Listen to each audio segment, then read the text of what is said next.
सुनो हुक्मरानो सुनो, हुक्मरान किसे कहते हैं।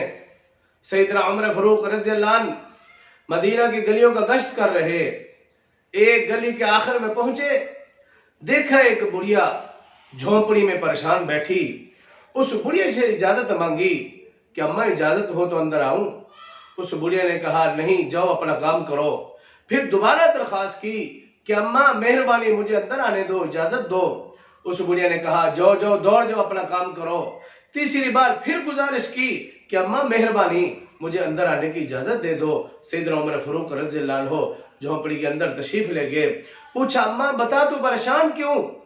उस बुढ़िया ने कहा कि मेरा खामद फौत हो चुका है, अल्लाह ने औलाद नहीं दी, मैं गरीब हूं, 3 दिन से खाना नहीं खाया, 25 दिनार का कर्ज भी हो चुका है, मुझे उमर से बड़ी शिकायत है, मुझे उमर से बड़ा शिकवा है कि उसने मेरा हाल तक नहीं पूछा। उमर रज़ी अल्लाह अन्हु कहने लगे अम्मा उमर को क्या मालूम कि तू किस हाल में है। उस बुढ़िया ने कहा उमर से कहो अगर तुम्हें अपनी रियाया का हाल मालूम नहीं तो फिर हुकूमत छोड़ दो। सैयदना उमर फारूक रज़ी अल्लाह अन्हु वहां से निकले।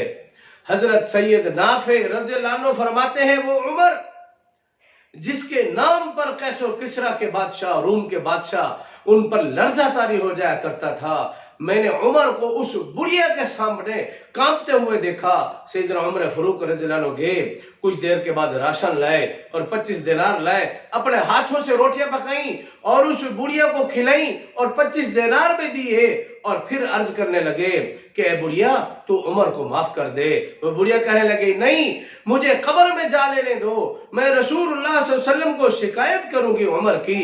सैयदना उमर फारूक रज़ी अल्लाह अन्हु बुढ़िया के कदमों में गिर पड़े और फिर कहने लगे अम्मा खुदा के लिए तू उमर को माफ कर दे, उमर रसूलुल्लाह सल्लल्लाहु अलैहि वसल्लम का सामना नहीं कर पाएगा।